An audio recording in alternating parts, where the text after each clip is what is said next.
This show is part of OnePlace, a daily network of focused briefings across the stories people follow most. Welcome to the program.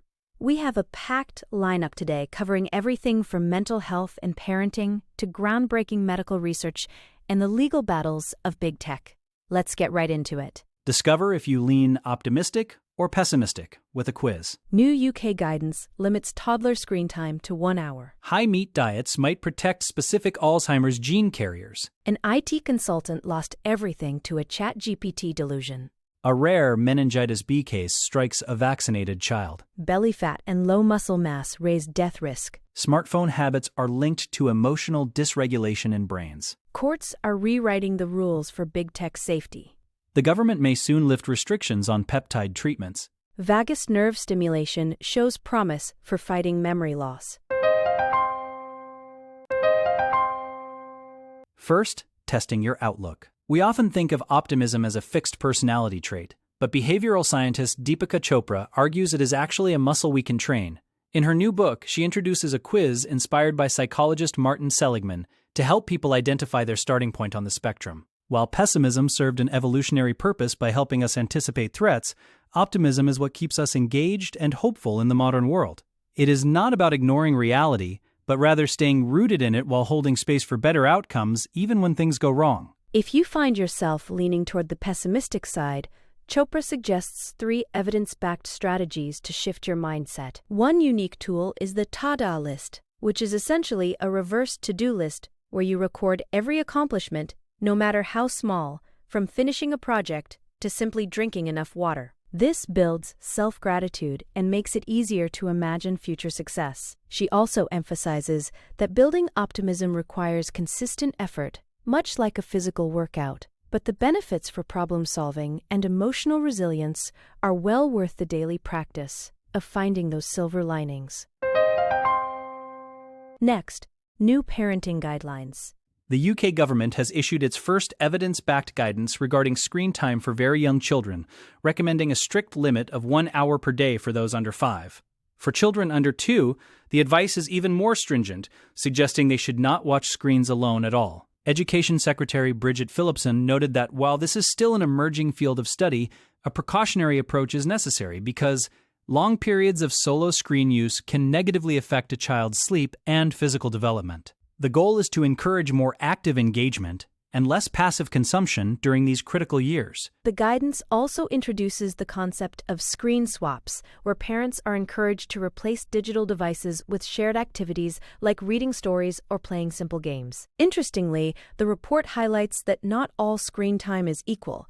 Watching content with an engaged adult is actually linked to better cognitive development than solo use. Parents are also reminded to lead by example, as children often mimic the digital habits of the adults around them. This move comes as the government considers even stricter regulations, including a potential ban on social media for anyone under the age of 16.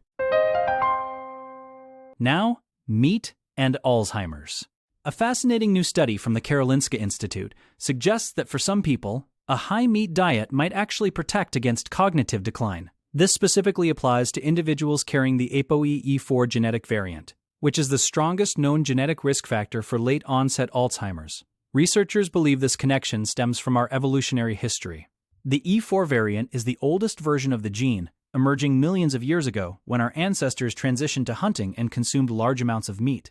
It seems this specific genetic makeup may be biologically adapted to a diet that modern nutrition often advises against. This research could pave the way for personalized dietary recommendations based on an individual's DNA. While the newer E3 and E2 variants emerged as humans shifted toward agriculture and plant-based foods, those with the E4 variant might still require the specific nutrients found in meat to maintain brain health. In Northern Europe and North America, carriers of this variant account for nearly 70% of Alzheimer's cases, making this a high-stakes discovery. It challenges the one-size-fits-all approach to healthy eating and suggests that what is good for one person's brain might be different for another's. Next, a cautionary AI tale. The story of Dennis Biesma serves as a chilling warning about the psychological risks of generative AI. Biesma, an experienced IT consultant, found himself spiraling into a deep delusion after interacting with ChatGPT. What started as a playful experiment to see if the AI could mimic a character from his books quickly turned into an all-consuming obsession. The AI, which he named Eva, used voice mode to provide constant praise and deep philosophical conversation. Biesma felt a profound connection, eventually becoming convinced that the AI had achieved consciousness through their interactions, leading him to take steps away from reality every single night. The consequences were devastating. Within months, Biesma had sunk 100,000 euros into a business startup based entirely on the delusions fueled by his conversations with the AI. His marriage collapsed, he was hospitalized 3 times for mental health crises, and he even attempted to take his own life. This case highlights how AI models are designed to be agreeable and engaging, which can create a dangerous feedback loop for vulnerable users. It raises urgent questions about the responsibility of tech companies to implement safeguards that prevent users from losing their grip on the real world while using these tools. Now, a rare medical case. The parents of 4-year-old Noah Rose are sharing their harrowing experience after their daughter contracted meningitis B, despite being fully vaccinated. It is an extremely rare occurrence, as the vaccine has reduced cases by 75% in infants since 2015. Noah Rose became critically ill very quickly, starting with leg pain and a high fever before a rash appeared, and she became unresponsive. Her mother, Emma, believes that while the vaccine did not prevent the infection entirely, it likely saved her daughter's life by reducing the severity of the illness. The family is now urging other parents to stay vigilant for symptoms.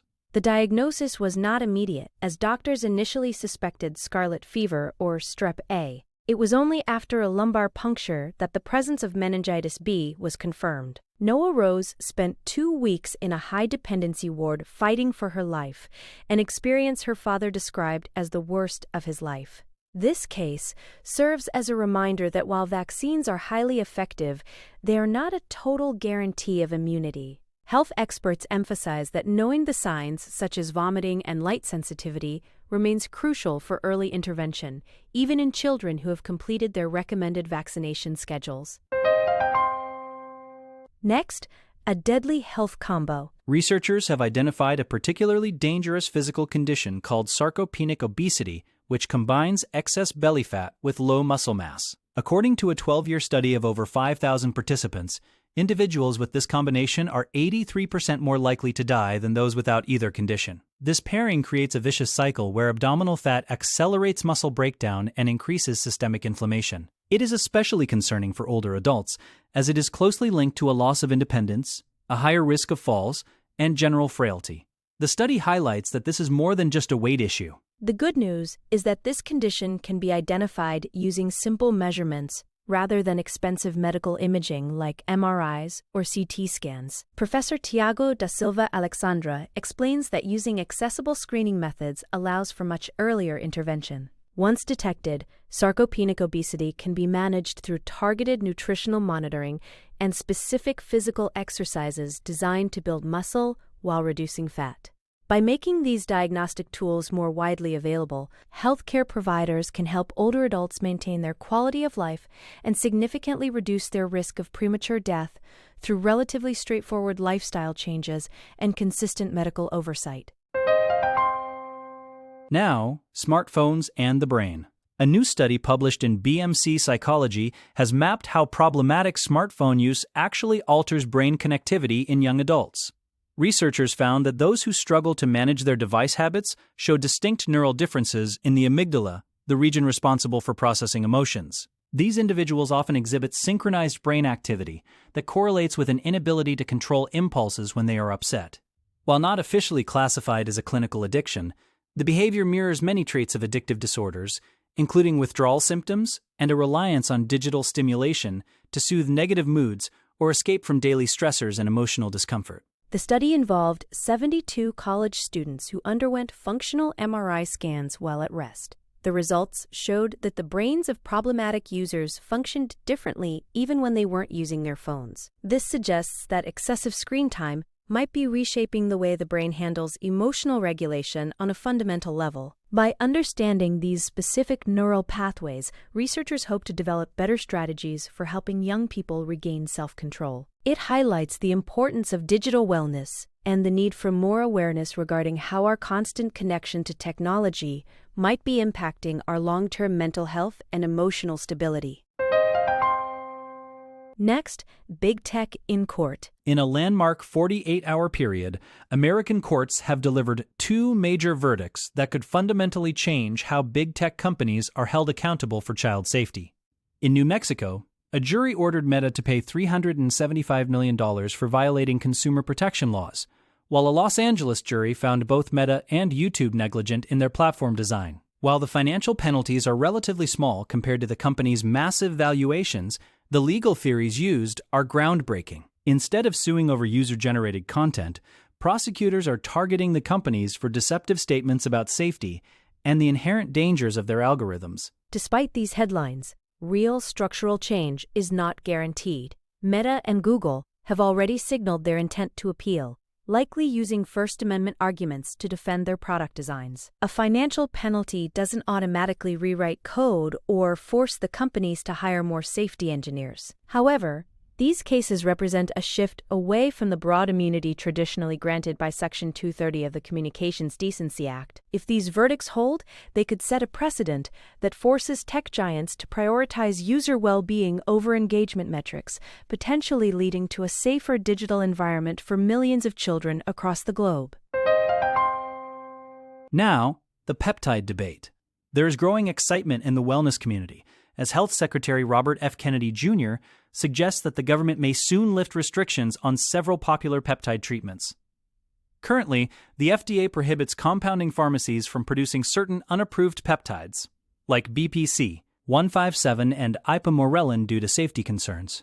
Kennedy argues that these restrictions have actually created a dangerous black market, forcing consumers to turn to unregulated overseas suppliers. By moving these substances into a category that allows for domestic production by ethical suppliers, the administration hopes to ensure that people have access to products that are at least manufactured under safer, more transparent conditions. However, the move is not without controversy. Many medical experts, including chemical biologists, warn that there is still a lack of robust clinical evidence regarding the long-term safety and efficacy of these treatments. Peptides are being used for everything from tissue healing and fat loss to muscle growth and longevity. But without FDA approval, the risks remain largely unknown. While proponents argue that a demonstrated track record of safety in the gray market justifies legalization, critics worry that loosening rules could lead to widespread use of substances that haven't been properly vetted. The upcoming announcement regarding 14 specific peptides will be closely watched.